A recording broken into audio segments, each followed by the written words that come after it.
Hi there, here's a quick video about how I sand with the Rotex sander.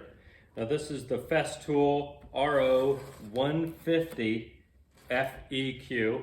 It's a 6-inch sander. It's got a couple of modes on it with the flip of a switch here for fine and more aggressive sanding. I absolutely love this sander, and paired up with the dust collection system, it works incredibly well. So this is an incredibly powerful sander, and it can remove a lot of material at one time. But it's possible that it removes too much material at one time. And so just a couple of tricks I've learned, a couple of tricks from some other people, a couple of things I've learned just that are helpful to me with getting a proper sand on these tables here. This is an 1.25 inch table made out of walnut, black walnut, here from Indiana. And so, I really want not only a smooth surface, but I want a flat surface too. And so that's really, in my opinion, the beauty of this. Not only that, but I'm a woodworker full-time, and so I only have one back, I only have 2 elbows and 2 hands, and so my body's eventually going to wear out. This sander makes sanding incredibly easy on my back, on my arms. Unless it's 90 degrees in here, I'm really not breaking a sweat sanding, and that's what I need it to be. That's a good thing. And so I just want to go over quickly a couple of the basics of the setup for me, what I'm looking for with proper sanding, because this tool can really get away from you. It's so powerful. And then we'll go from there. So the setup for me, on the back of the sander right here, there's this little speed dial, 1 through 6. I always set mine at speed 3. Okay, that's important. For me, I found that that's the most effective way to remove material and keep it under control. Also, and this is very important, on my MIDI, I've got the CT MIDI 1 dust extractor, dust collector, and on that thing, I have it set also to 3.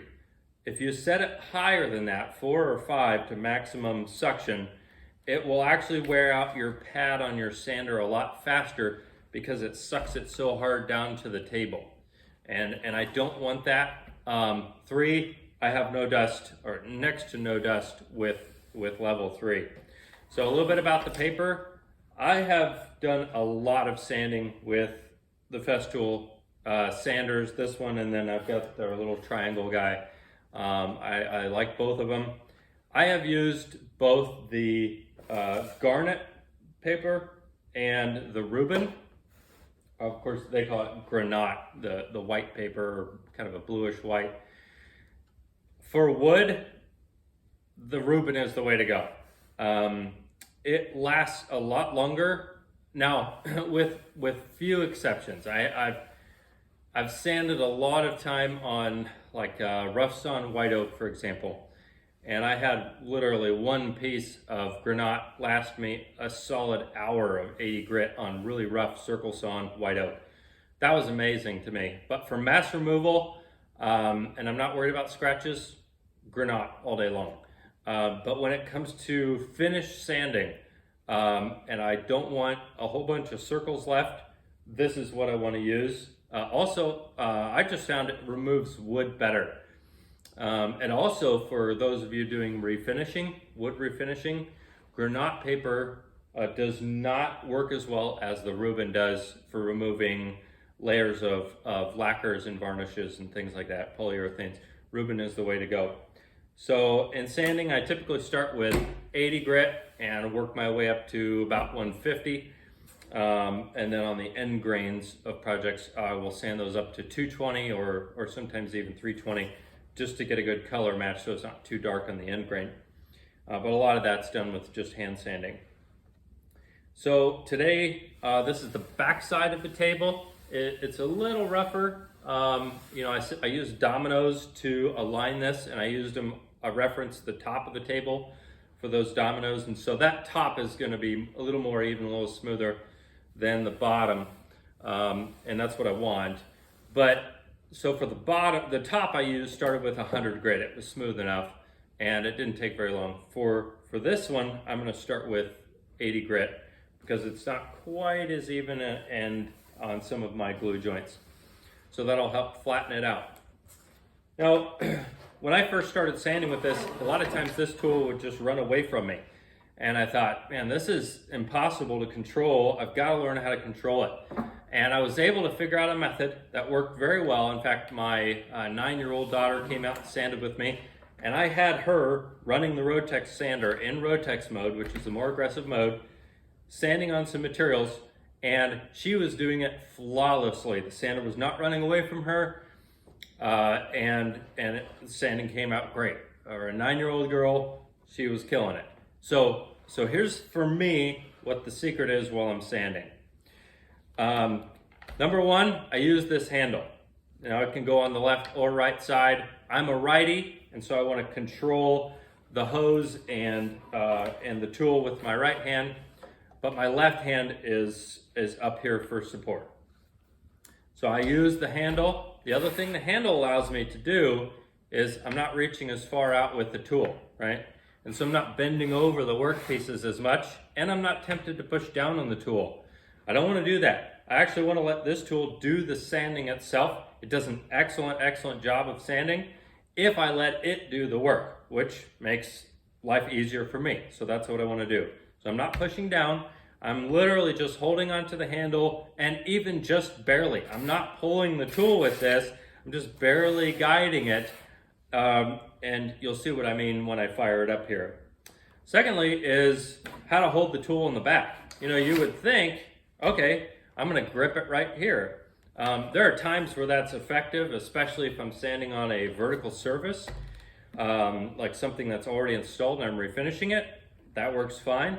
But if I'm sanding a flat tabletop, this is actually going to work against me. And you'll notice when the tool is on, if I don't have it level, it'll want to run to the right or run to the left. And that's because it wants to be flat, okay? And so how I maintain flat is this. You get some hose control. You can do this a number of ways. Festool actually makes a really cool sanding stand, and this hooks onto that. I'd like to get that eventually. You can wrap it around your arm. I've seen some guys do that. That works too. Most of the time, I don't need to do that. I can just let it be. And I hold the tool right here at the back where the hose is. I'm not even grabbing onto it. I'm just barely lifting it up until it's flat. Well, how do I know it's flat? Well, it's not running to the right or running to the left. It's not running away from me. It's fairly under control. And then I'm doing circles, I'm doing sweeping motions until I can get it right where I want it to be. And it's not running out of control on me, okay? Much easier on your body to do it this way. So I'm gonna pull the top to the end of my stickers here on my horses. I don't run into that with run into the horses with my legs here. All right, so I've got a sheet of 100 on here from the other side. Pull that off and get a fresh sheet of 80. It's important that you line up the holes when you're doing this and get that set down. And now I'm ready to go. So I'll put my sandpaper off to the side here. And we're ready to start sanding. So I'm gonna use the pencil trick. Now, I typically only do this on the very first go around to get it nice and flat, and especially to get rid of my planer mill marks. Now this is the bottom of a dining room table, so it doesn't have to look as incredible as the top. But I still want it to be flat. I still want it to be smooth and be able to accept the finish. And so I'll probably go up to about 120 on this and call that good. So I'll do 80, 100, and then 120. So we'll use the pencil, and we'll just draw some squiggly lines all the way across here.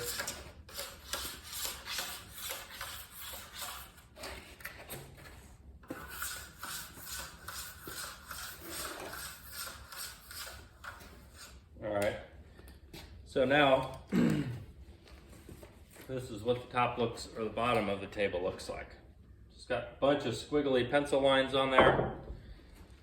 And we'll go ahead and start sanding. Now I'll show you what I mean if I get it out of level. And you'll see it try to run away from me. When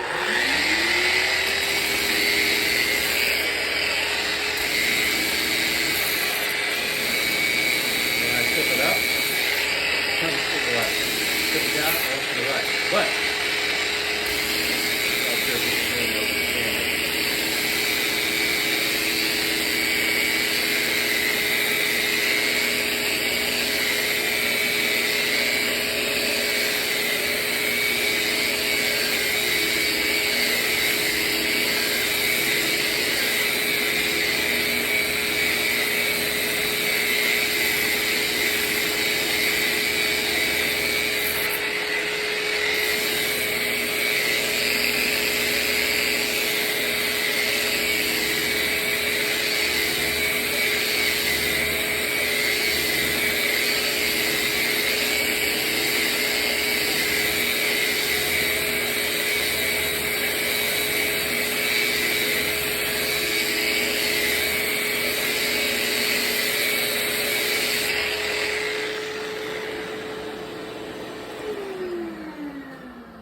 So you can see what happens when I lift up on the hose, when I push down on the hose.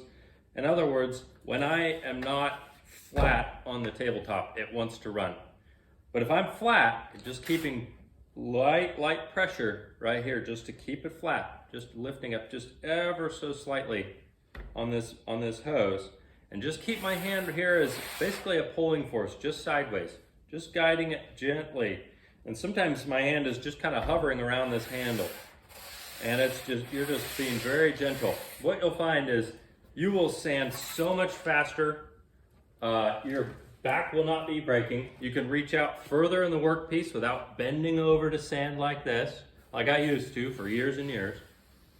You'll use less sandpaper that way because the edges don't wear as quickly because you're using the entire surface. So you're sanding faster, and you're flattening the surface better on your body. So that's how I use the Rotex sander, and have just found it extremely helpful for me. And I hope this video is a help to those of you who, like me, love Festool tools. And it is Friday, so happy Festool Friday.